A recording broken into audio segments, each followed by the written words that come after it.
அஸ்ஸலாமு அலைக்கும் வரஹ்மத்துல்லாஹி வபரகாத்துஹு.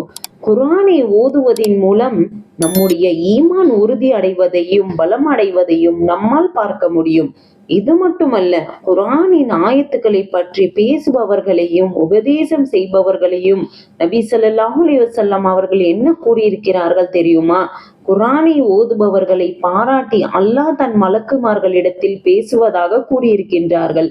நபி அவர்கள், இறைவன் விரும்புகின்ற வழியில் வாழக்கூடிய ஒரு அடியான் குர்ஆனை ஓதுகிறார் என்றால் அவருடைய உதாரணம் ஆரஞ்சு பழத்தை போன்று அழகான மனமும் சுவையான இனிப்பும் உடையவர் போலாவார். அவருடைய வெளித்தோற்றமும் அழகானதும் அவருடைய மனமும் அழகானதும். குர்ஆனை ஓதுபவரின் உள்ளத்தை விட்டு ஷைத்தான் விரண்டோடி விடுவான். இந்த மனிதர் குர்ஆனை ஓதுகிறார், இவரிடத்தில் நமக்கான வேலை இல்லை என்று அகன்று விடுவானாம். அதே போன்று குர்ஆனை ஓதாத ஒரு முக்மினின் உதாரணம் என்ன தெரியுமா? பேரீச்சப்பழம் போன்றுதான்.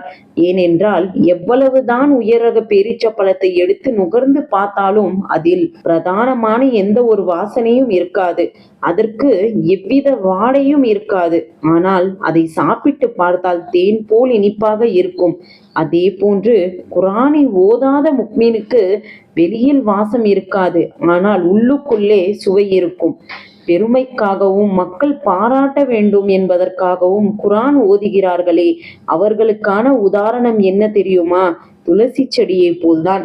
அதன் அருகில் சென்றால் அருமையான மனம் இருக்கும், ஆனால் அதை சுவைத்தால் கசக்கும். இதேபோல் குர்ஆனை ஓதுகின்ற நயவஞ்சகர்களின் தோற்றம் அழகாக தான் இருக்கும், ஆனால் உள்ளே அழிவு மட்டுமே இருக்கும்.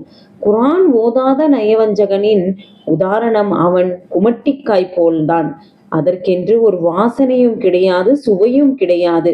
அதே போன்றுதான் அவன் பாழடைந்தவனாக இருப்பான், எந்த நன்மைக்கும் உரியவனாக அவன் இருக்க மாட்டான். அறிவிப்பவர் அபு மூசா அல் அஷரி.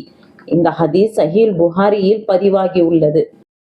இந்த நால்வரில் நாம் யாராக இருக்க வேண்டும் என்று நாம் தான் முடிவு செய்ய வேண்டும். நாம் ஆரஞ்சு பழம் போன்று வெளியேயும் மனம் வீசி உள்ளேயும் சுவை தரக்கூடியவர்களாக இருக்க வேண்டும் என்பதே நம்முடைய ஆசையாக இருக்க வேண்டும்.